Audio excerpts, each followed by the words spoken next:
안녕하십니까. 2024 정시 실채점 온라인 설명회를 진행하도록 하겠습니다.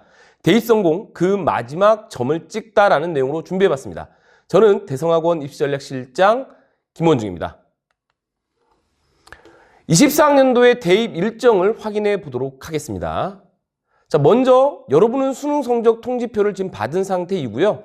수시 합격자 발표가 15일까지 있습니다. 자, 그러면 수시 등록을 하겠죠.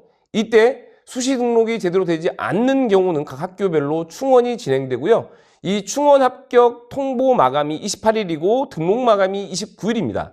자, 이 시기가 지나야만 비로소 정시 모집이 본격적으로 시작된다고 보시면 되겠습니다.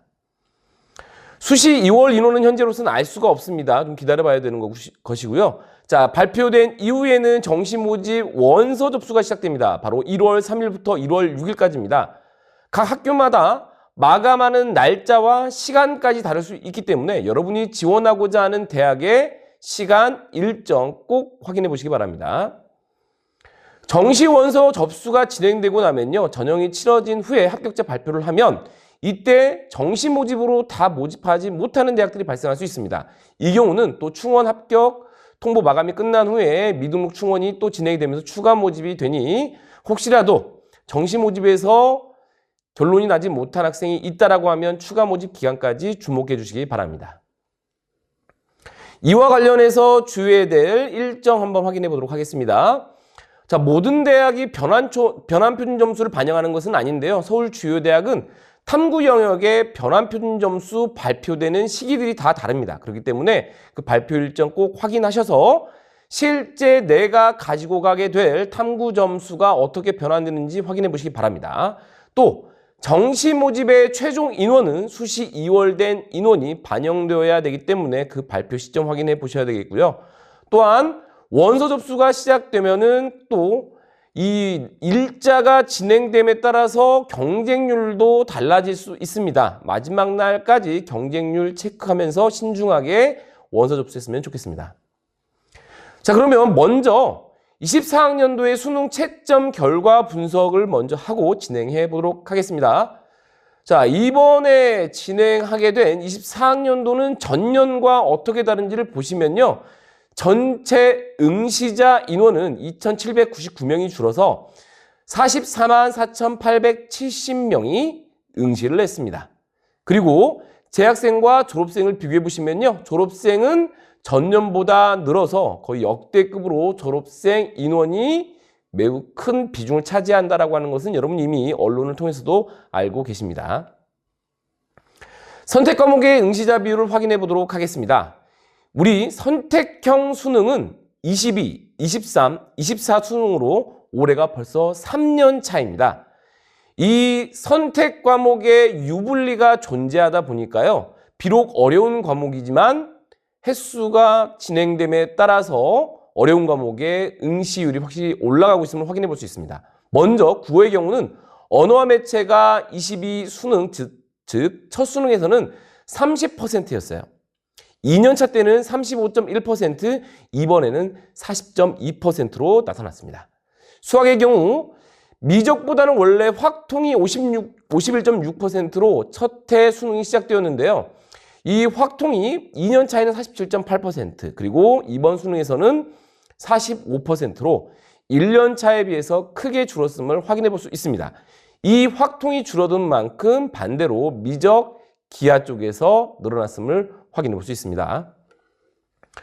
이 선택 과목 응시 비율을요, 인문계열과 자연계열로 나눠볼 수 있는데, 우선 인문계열은 제 편의상 사탐 2과목과 사탐 1과목, 과탐 1과목을 응시한 학생으로 구분을 해봤습니다. 자, 인문 기준으로 국어는 화작 선택자가 70.8%로 많습니다. 그리고 수학은 확통이 86.5%로 많습니다. 그리고 자연계 쪽을 살펴보시면요, 국어가 52.4%를 차지하고 있는 언매 선택자가 오히려 반대로 많음을 확인해 볼 수 있습니다. 그리고 미적의 경우는 88.7%로 자연계 학생들을 대부분은 미적을 선택했습니다. 국어와 수학의 등급 컷 및 표준 점수 확인해 보도록 하겠습니다. 작년과 비교해 보면 이번 수능에서는 크게 성적이 많이 편차를 보이는 걸 확인해 볼 수 있습니다.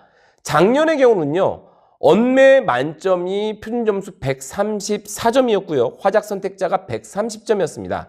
이번에는요, 여러분 잘 알고 있다시피 언매 선택자 150점, 화작 선택자 146점으로 전년에 비해서 16점 정도 올랐습니다. 크게 늘은 것을 여러분이 확인해 볼 수 있습니다. 그만큼 전년에 비해서 국어가 어렵게 출제되었기 때문에 최고 표준 점수가 상대적으로 높게 나타났다는 거 확인해 볼 수 있습니다.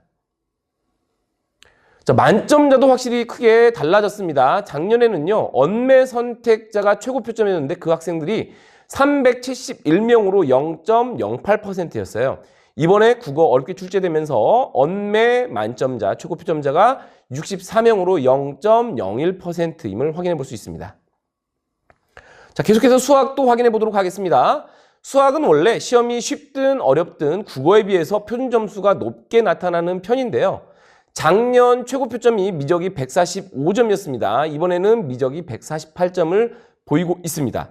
자, 눈에 띄는 것. 작년에는 확통과 미적을 비교해 봤을 때 확통이 미적에 비해서 최고 표점이 3점 모자랐었습니다. 즉, 다 맞은 확통 점수가 표준 점수로 142점이었는데요. 이번에 이 결과 보면 깜짝 놀라셨을 겁니다. 확통 다 맞은 학생의 표준 점수가 137점으로 똑같은 원점수 만점이지만 확통과 미적 차이가 무려 11점 차이 난다는 걸 확인해 볼 수 있습니다. 자, 만점자 비율을 확인해 보시면 최고 표점, 즉 작년에 미적의 선택자 934명으로 0.22%였고요. 이번에는 미적의 선택자가 612명으로 전년도에 비해 줄었습니다. 0.14%입니다. 자, 영어도 어렵게 출제됐음을 여러분이 확인해 볼 수 있었습니다. 작년의 경우는요, 영어가 7.83%였는데 이 7.83% 정도면 적정 난이도로 출제되었다라고 우리 입시업계에서는 말을 하고 있는데요. 이번 1등급 비율은 4.71%로 매우 적었습니다. 거의 역대급으로 어려웠던 시험으로요. 국어, 수학, 영어가 좀 어렵게 출제되어서 변별도는 높았지만 학생들이 느끼는 체감 난이도는 꽤 높았던 시험이었다라는 걸 확인해 볼 수 있었습니다. 자, 사탐과 과탐도 한번 비교해 볼 건데요. 우선 사탐 만점자의 표준 점수와 백분위를 볼 건데 23 수능에서는 사탐이 예년에 비해서 어렵게 출제되어서요. 최고 표점이 70점 넘는 경우들도 꽤 나타났었습니다. 물론 과목에 따라서는 표준 점수가 65점 정도 받게 되었던 동아시아사의 경우 백분위도 만점이 97밖에 되진 않았었어요. 자, 이번에 보시면 상당히 쉽게 출제가 되었고 그게 점수로 고스란히 확인해 볼 수 있었습니다. 생윤 65, 윤사 65, 생윤 65, 윤사가 63일 정도로 매우 낮게 나타났고요. 제가 노란색으로 표시해 놓은 경제, 정법, 사문의 경우는 73, 73, 70을 보이고 있습니다. 최고 표점이 낮게 나타나면요, 보통 만점의 백분위도 높지 않습니다. 자, 그래서 보시면 윤사가 백분위 94임을 확인해 볼 수 있습니다. 자, 과탐 확인해 보시면요, 과탐도 작년보다는 좀 쉽게 출제되었습니다. 자, 관심 있게 우리가 지켜봤던 바로 투 과목자가 제가 노란색으로 표시했는데요. 우리가 확인했던 올해 3월 또는 6월, 9월에 비해서 확실히 최고 표점이 크게 줄어든 건 사실입니다. 자, 원 과목들은 최고 표점이 69점에서 한 68점 정도 나타나고 있고요. 투 과목은 우려했던 거에 비해서 확실히 낮게 나타났습니다. 74, 80, 73, 72로 화투만 80점이고 나머지는 70점대 초반을 보이고 있습니다. 사탐과 과탐을 비교해 보시면 사탐이 과탐에 비해서 좀 더 쉽게 출제가 되어서 나중에 이게 교차 지원에 좀 영향이 미칠 것으로 예상이 됩니다. 뒤에서 좀 더 자세하게 살펴보도록 하겠습니다.